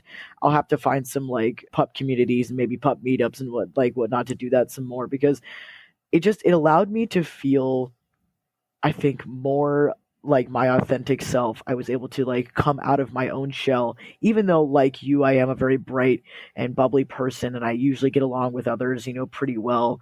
I still also have my own anxieties and my own like self-image problems where I'm like, well, maybe I'm not good enough. Maybe I'm not like I know I'm not a very large person, but like I have a little bit of fluff. Like I worry about like not being skinny enough. Like maybe I don't fit in this category because I'm trans. Like maybe I don't quite fit into this, I guess, little bubble or whatever. And like, I guess realizing I don't necessarily have to fit entirely into a bubble.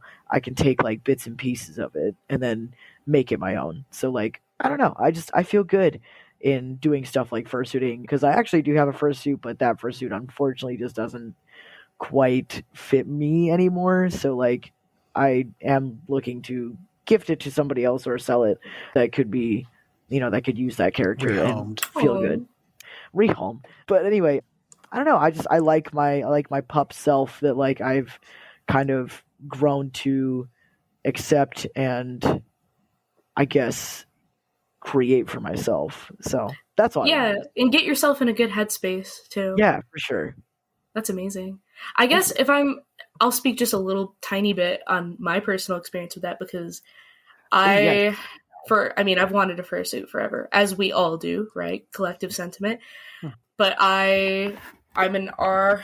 I like refrain from saying I'm an R artist, but yeah, sure, I'll say it. Like I'm a furry artist. I've been one for a million billion years, and I was like, dang, if a fursuit was going to be made, I'm gonna make it. I've never worked with foam in my life. I've never done anything like that. Like I've sculpted with clay, so that's my experience in like 3D type stuff. But I was like, damn it, I'm gonna do it. And I think it was just a bit before COVID I started, and I'm just about finished. And granted, I didn't take it to college with me.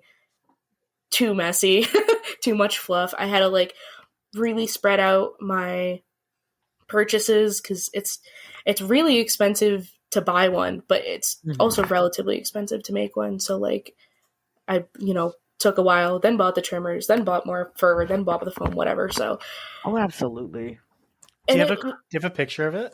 I'll send it to you guys when I'm done. It's almost done. I'd love to see it. My persona has hair, and that's just like what a nightmare to get all of that on and like different little wefts. But I'm really happy with it. Like, and I didn't make everything. Like, I bought the nose. I had somebody else make the paws because no, and I also bought her tail. But the head, besides the nose, is all me. And stepping away from it, I'm like, oh my god, like she looks exactly the way I wanted her to. I did not think it would turn out like that.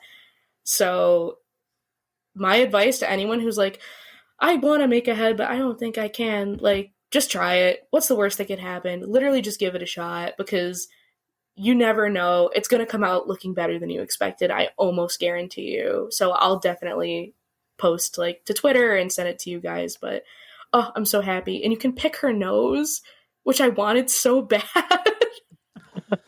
That's awesome. Like, stuff in it. Yeah, she's adorable. I'm like super happy with it. But yeah, since I've never fursuited before, I'm like very scared of overheating at Anthrocon. But we'll see. If you see me, say hi, but I also might be dying, so be nice to me. Please remember to like take breaks and like really hydrate, take lots of breaks. Do not be afraid to quote unquote ruin the magic because me and that headless lounge are going to be tight. Like I'm not messing around.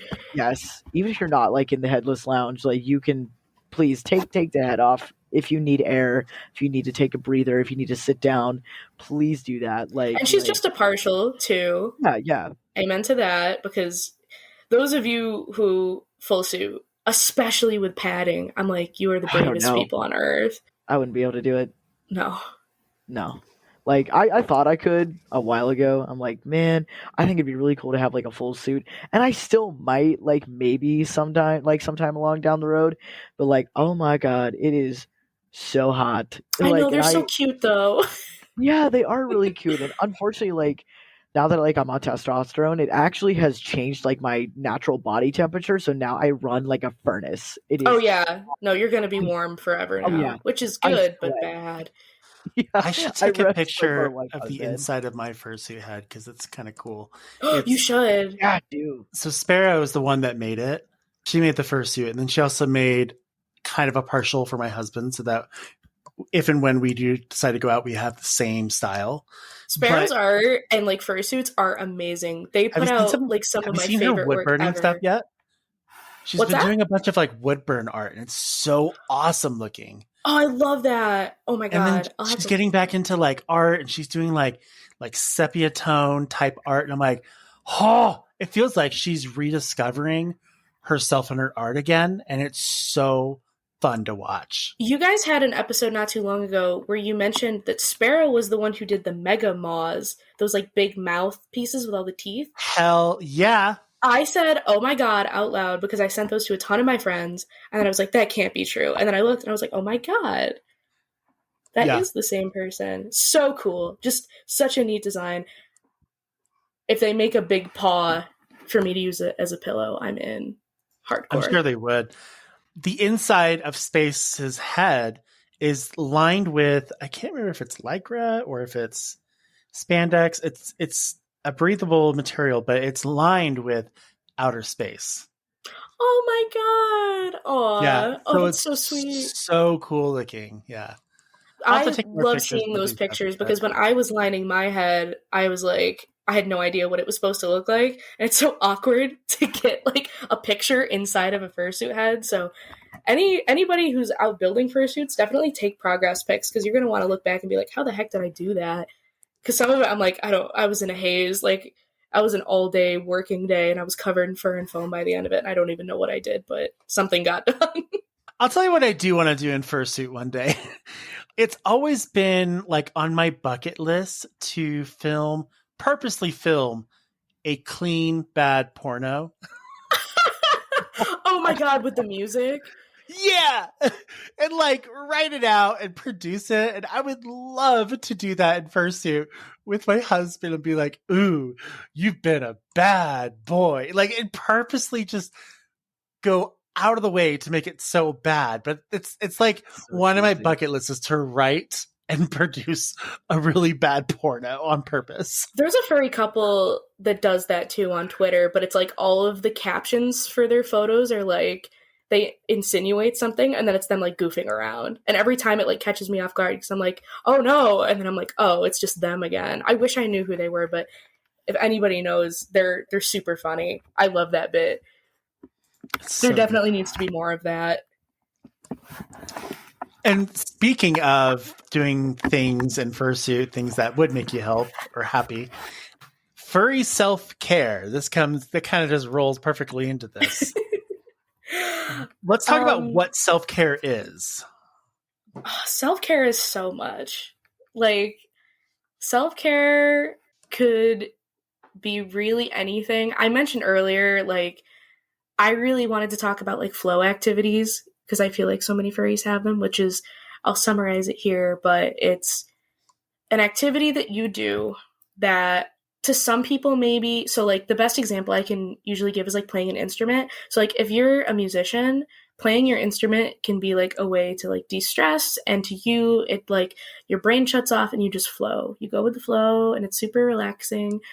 Though if I was told like, hey, you need to learn saxophone, it's going to relax you, I'd be like, no, the hell it won't. Like, I don't have that brain. So that's not my flow activity. But art definitely is. If I pick up my iPad and like put my headphones on and tap out for a bit, that really grounds me and it brings me back to center. That's like yoga terms, but it helps a lot in something like this. Like you feel yourself, maybe you're in a ton of different directions, but if you do your flow activity, you're brought back to center. And I think that everybody has a flow activity. I think that like dudes who fish, flow activity. I think people who really like to like do their nails intricately, flow activity. Hair, flow activity. Like there's so many outlets for it. And if you don't think you have one, keep thinking, because I'm sure that you do. But that's a form of self-care that isn't like the basic, like drink water, eat, which is important.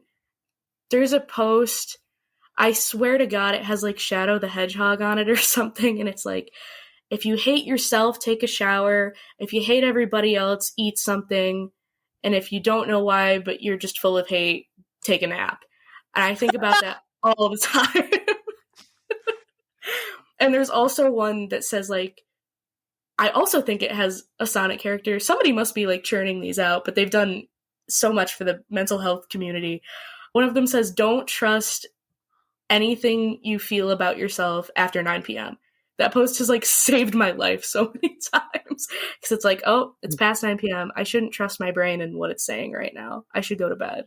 Yeah, you know, I've had to do that. I'll be like, I can't mentally think about this right now. I need to go to bed. Right. So, it helps. It's a soft reset for your body.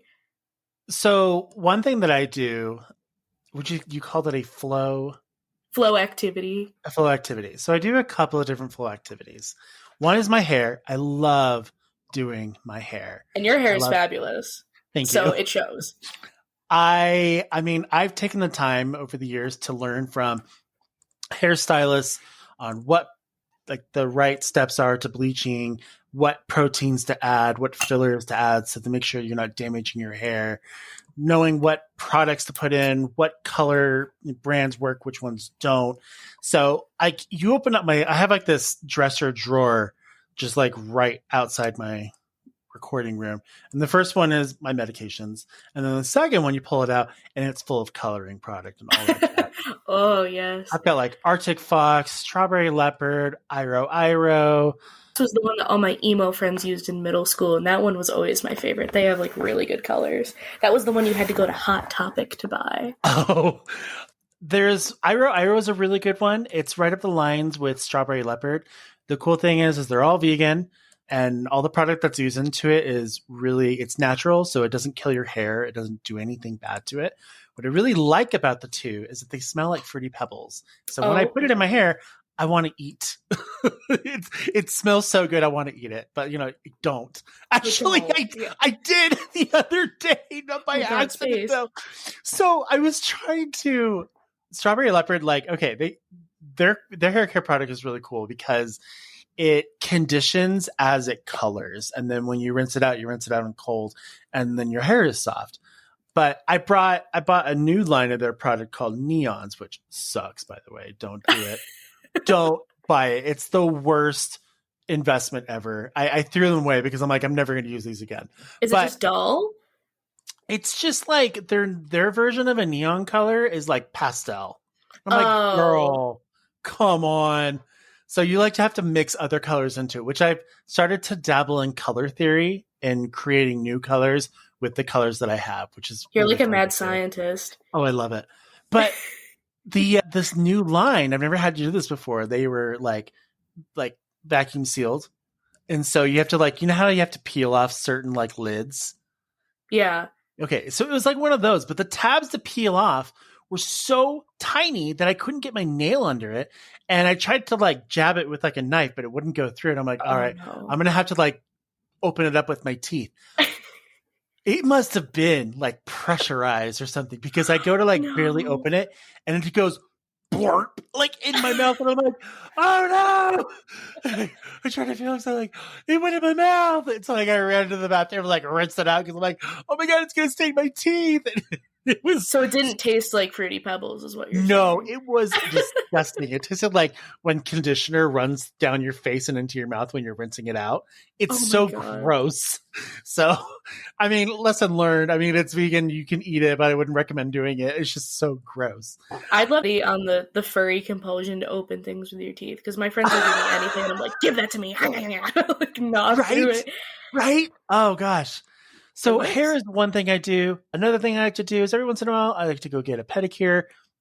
But I also have all the tools at home to do it. I've got my own foot bath and my own setup of tools that I use and salts and stuff. Again, things I learned at nail salons and I've now applied at home. And then I like to do skincare. So I have like a variety of masks, brightening masks, microderm masks that kind of help kind of like get rid of the bumps and stuff. So then like afterwards, my face feels like a baby's bottom. It's so soft and supple. We need to open up a furry spa. You sound like an expert, right? And I'm like, oh, this sounds so relaxing. It's so awesome. So there's just things like that I do. And then at night before I go to bed, like as I'm about to fall asleep, something I always do, and maybe I think I do it because it's familiar and I don't have to. Like if you're about to fall asleep, don't watch a show that you're not familiar with because you're going to feel the need to watch it. Oh yeah. Watch a show that you already know and you know what's going to happen and you'll fall asleep to that. So that's what I do. I usually fall asleep to like Scrubs, Parks and Recreation, sometimes Brooklyn Nine-Nine. Right now, it's The Great North. Have you ever seen that cartoon? No, I haven't. Same people that made Bob's Burgers, but it's more or less, this takes place in like Alaska. Oh, I've heard good things about it. I know what you're talking about now. So good. But like, I always start the episode on like season 2 of this particular episode, and then I fall asleep. There's a whole, not to expose myself as a Reddit user here, I don't use it anymore. Not that it's a bad thing, but like, I just don't. But regardless, there's a whole subreddit of people who fall asleep to specifically Futurama. I've heard that's a huge thing. That's and I get hilarious. that. Everyone has like a comfort show like that. Scrubs was that for me for a while. I do really like Scrubs. And Bob's Burgers. It's comforting. It's not too loud. It's just perfect. It's just perfect. Scrubs to this day is still renowned and known for being the most accurate like medical TV show, despite Grey's Anatomy and everything else. And it's still relevant. There's always love watching it. Oh, it's so good. There's always nonsense happening at the hospital. Oh my god. And then here is me. I fall asleep to watching Markiplier playing Five Nights at Freddy's, and he's just screaming in the background. Yeah, but maybe that's your ADHD brain being soothed by something equally as like chaotic. Probably. This is no, he also has ADHD, so no, that makes sense. But yeah, like if I'm ever like, man, I'm like really tired and I'm like I want to like wind down, I want to like take a nap or something, I will turn on Markiplier and like whatever Five Nights at Freddy's video that he's got on there, and I'm like, all right, go, and then I will be out in like seconds. It's wild. His brother is like a famous furry comic artist too. Yes, that is true. I wonder if people actually do fall asleep to like incredibly loud ASMR videos. Like one person I think of, I can't. Yeah, I call it ASMR. There's this one, I don't know what her name is, but people keep making memes of her reactions. She's African American and she like bites into things and it's so freaking loud. But there's one where she like takes a spoonful. I know exactly who you're talking about. I think like cayenne pepper, and she's like, oh, and people like have memed it and turned it into like song. But I wonder if there's someone out there that falls asleep to that. You know, it's like Rule 34. If it exists, well, if you can think of it, it probably exists. And I wonder if it's like the same thing here. Definitely. I like the funny ones. Like, I like to laugh at a like comedy show before I fall asleep. I bet that there's people who fall asleep to this podcast. If you're out there, definitely make it known. Sleeper Nation. I bet. We mock like ASMR, like whisper please. Video. I'd fall asleep to it every night. That's amazing. First ASMR, please. Let's do like the whispers of the, you know, oh god. Oh my god, no, we do like get like a microphone next to like a fursuit, like a full suit one, and just keep the zipper up and down, up and down, up and down. Or like the sound of like some furries that do ASMR. I've actually seen that before. Mm-hmm. It would be interesting to watch. That would be really cool. And you have like the sound like that's the sound you make when you're inside of a fursuit. Heavy breathing, zipping. Little pause like on your belly, because like I know like a lot of furs like pat their belly. Like so. Oh yeah. Like the little squeak. See if you can hear it. Oh yeah, totally. It's me patting my belly. Or like whatever like telephone uses to make those little like bird noises, that like little whistle. Oh, yes, it's actually like a little bird call. Yeah, but she like. Oh yeah, go ahead. I'm so sorry. No, I was just gonna say she did design her own, but like a lot of angel dragons actually use a legitimate bird caller like mouthpiece, and it's very small. Let me see if I can find it. Hang on. Bird call. Yeah, I think they're relatively cheap. I remember like... Oh, yeah, you can find it on Amazon for like $2. Yeah. I'll tell you what's really interesting, and this will be really like interesting thing to pick up if you're, you know, not in a good place, but you want to like cheer yourself up or you want to try something different. You can take the squeakers out of like the squeaky toys, and then you'll put it in your mouth and you put it at the top of your mouth and then recite the alphabet over and over again, and then try speaking words. It's very like, okay, I have a friend who does that, and he does a really good job. He can actually like say like words and you can understand it. And I'm like, that must take so much practice to do. Definitely. Like, I'm so sorry. But like, you can hear him say it like through the little squeaker. And I'm like, that is so much fun. There's a lot of fursuits that have squeakers now. One of my friends has them in his cheeks. It's an Alpha Linkus fursuit. It's like one of the most beautiful fursuits I've ever seen. Every time I see it, I'm just like, all right, I just want to. It makes it so much cuter. You can like squeeze them, and they make the noises too. So many fursuits. I'll tell you what, they're getting more and more like creative and interesting. Oh, I love them so much. That same friend has a he should be around me if we're at Anthrocon, but he made something so his fursuit can meow. It's the Minecraft kitty meow noises because he's a cat. That is amazing. Isn't that amazing? He controls it with his like hand. It's for like cosplayers, so each time he moves a certain finger, it does a different meow. How cool is that? That is amazing. That's so cool. So cool. How innovative. Right? Furries and tech, I swear. So smart. Could go on and on about this. Raising creativity and stuff. Yeah. I mean, so that's self-care. Do we have anything else? Being a silly, fluffy animal is definitely the ultimate form of furry self-care. Be silly. That's my like ultimate recommendation. Find ways to be silly. Have fun with it. Mm-hmm. Before we close, is there anything else you want to talk about that we can go over? Well, I definitely want to say thank you. Like, I want to say thank you guys for having me on. I love to talk about this stuff. Like, it's my passion. Like, it's my main passion. Furry's my second passion, and sometimes they swap back and forth. But it's just amazing that you guys have this platform. And just know that, like, when I've been feeling miserable or, like, I've had hard days, I listened to you guys when I was, like, building my fursuit. And I was like, you know what? Someday I'll, have this fursuit and it'll be something that I can look forward to and I'll go to conventions. And it's just so surreal to look back and be like, and now I'm here yapping with you guys. And it was just such a wonderful experience. And I'm just so grateful, not just that you had me on, but that this podcast exists and that this fandom exists and that everyone is just so nice. And everyone should always assume that there is so much going on underneath, if I'm being silly about it, right? Underneath the fursuit. And we're all fighting these very, like, horrible, annoying, very human battles, be it, mental, physical, family, anything, disorder, diagnoses. But it's good to talk about that and it's good to open up, but it's also good to just be there and support each other without having to ask, like, without having to know.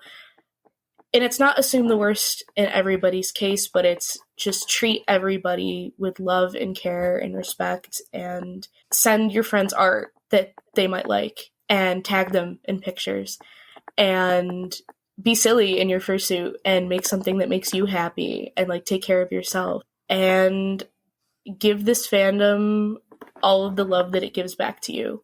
That's all I could ever say. And you guys definitely do that for a big population, and it just makes me so happy, and I'm so happy I could have been a part of it, and I'm very, very grateful. It's been a pleasure having you on. Is there anywhere people can find you? Yes, I'm everywhere online at Stoat Ears. It's all one word. Stoat is the animal that I am, and ears are the things on my head that I have, so... Very self-explanatory. Very self-explanatory. I've been Stoat Ears forever. I will be Stoat Ears forever. And I love to yap, and I love when people send me stuff, and I love when people tag me and stuff. And definitely say hi to me. I'll be at Anthrocon. I'll have stickers. So, yeah, I love meeting new people, and I love making people smile. And every time people interact with me, it totally makes me smile, and it makes my day. So, yeah, Stoat Ears everywhere. That's awesome. And then... before we let go, I want to go over some links that you guys can all look into. So these are like mental health hotlines that I kind of put together. So the first one is called, I'm going to call it SAMHSA because that's what it sounds like. But it's SAMHSA, which is the Substance Abuse and Mental Health Services Administration. They provide a lot of information on where you can get help. They do give you a number that you can text, which kind of brings me into the next link, which is called the 988 Suicide and Crisis Lifeline. I was going to say hotline, which is a text. You can text if you want to. It is a 24/7 free and confidential support for people in distress, prevention, and crisis resources for you or loved ones, and best practices for professionals in the United States. If you think, well, what if I'm not in the United States? But that's okay. So I did find a website called United for Global Mental Health. And what's really cool about this website is although it is based in England and Wales, they have created a helpline link that you can click on. It's just towards the bottom. It says find a helpline. You click on it and you type in your country. There's like hundreds of different like individual countries that are in there. Choose the one that is best for you. So for me, United States, redefined by location, which would be Utah. And then it says, what would you like help with? And there's a quick link for suicidal thoughts. And then there's additional ones like abuse and domestic violence, anxiety, bullying, depression, eating body image, general sexual identity, grief, loss, and so much more. And you select the ones that are most prominent to you, search for helplines, and then it will pull up something that is close to you for you to work with times that they're available, a phone number, usually a website, even chat available. So that's really cool. Another one is mentalhealthhotline.org. It's also a free and confidential assistance program. They have a 1-866 number that you can contact. And I believe they also do chatting as well. And then my personal favorite is the Trevor Project. It's still one of my bucket list items to one day be able to volunteer my time to have a couple of hours a week where I get to take calls and help others that are in need. It's a very long waiting list to get on the volunteer list, but it's one with list that I'm willing to wait for. But what's a really unique feature about this website that I didn't know about until I was pulling it up a couple of days ago is that when you're on it, a little pop-up may come up and say, if you need to exit as soon as possible, like if someone walks into the room or someone comes up from behind you, you can hit the escape button 3 times in a row and it will boot you out and put you back into like Google Chrome, like just the main Google site. So it just gets rid of it right away. So it's a really like simple, but very thoughtful action that I've never really thought about before, but it's kind of cool. So we'll provide all of those links down below, along with any information that we would have talked about. We'll put First Science in there and links to the discussions we went over. And then is there anything else? I just want to say, first and foremost, thank you so much for joining us on the show. You have been wonderful. There's lots of helpful information, and you are such a joy to have on this podcast. Oh my gosh. It's been so refreshing. I've honestly had a long day, just today, because lack of sleep, whatnot. But it was a good day, and this was a great way to just round out my personal day, was just talking about just our personal experiences with mental health and the fandom and how beautiful it is, and you really showcase just how beautiful the fandom is, or it can be. So just thank you so much for hopping on here and spreading the love that you do and doing work of wonders. So thank you so much. Thank you. It's really my pleasure. It really is. Thank you, guys. Sure. You're welcome. And I want to have you back again. I want to go into other topics. You can DM me anytime for anything, for any reason, any day. I would love to, because there's so much more. We only barely scratched the surface today. There's so much more to go for. Totally. Maybe after my very first con experience, I'll be able to do a Ned's Declassified School Survival Guide of Ooh, that'd be fun. Yes, furry cons. I know you guys have kind of done that in the past, but maybe for mental health or something like that. Or that'd be really cool. Navigating the stresses of your first furry con. There you go. Dude. Yes. See, yeah, we could definitely do that. I'll take mental notes. Yes, mental and physical notes. I think if I could add one more thing, to this in general, I think I would just like to remind everybody that, whatever healing journey that you are on or mental health journey that you are on, I need you guys to remember that healing is not linear. It's not going to be point A to point B. It's going to be point A to A point 1, point 3, and it's going to go down. It's going to be a roller coaster. So it's not always linear.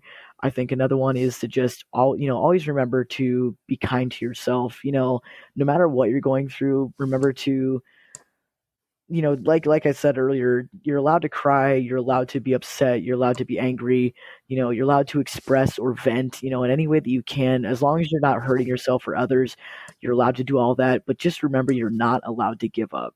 You're never back down, never give up. Never back down, never give up. That's right. Never back down, never what? Never give up. Never back down, never what? Never give up. That's right. Let's go. But I mean that genuinely. It is a rough and tough world out there, and in many different aspects and all kinds of walks of life, and especially like in spaces like the furry fandom, where there are things like ADHD and autism and depression, anxiety. There's all these contributing factors. So like seriously, never back down, never give up, and always remember to be kind to yourself. And you are loved. You are loved. So loved. I think one of my favorite lines, that kind of is like what you were saying, is from a movie. It's one of my favorite sci-fi movies, Galaxy Quest. Oh my God, yes. It's their slogan. It's like, never give up, never surrender, full speed ahead. So yes. Such a great movie. I highly recommend it for everyone because they totally make it a Star Trek and it's hilarious. That's awesome. Yeah. But everyone, thanks for tuning in. And if you want to share your experience, just know that you can always send us an email at talktothemuzzle@gmail.com. It is always 100% confidential. You can ask us anything you want to. We can't always answer all the questions, but we'll do the best that we can to get you in the right direction or to the right resources. Sometimes there's like a guy out there who kind of does like a Dear Abby thing. His name is Grubs Grizzly. He's a really good listener. Ask him questions and he can give you really good, like, methodical answers back. So sometimes we recommend people going to him if we get questions that we can't answer. And then, of course, I might actually go to Kyra and ask her, hey, I got an email and I don't really know how to respond to it. Totally. Yeah, I'm always here to help. So the great thing about what? Oh, I was just going to say we should just bring Kyra on as like the HR of the staff. The great thing about what we do, the podcast and everything, is while we have more guests on, it gives us more resources to work with for different things. So it's really good to have that. If you guys know of anyone that you want to have on our show that you think would be a good resource or even just a good guest, let us know and we'll do our best to get them onto our show. And then we'll have that as well. Thanks as always for listening. You know where to find us. Additional information down below. And as always, I hope you guys have a fabulous day. See you, everyone. Bye. Bye-bye. Bye.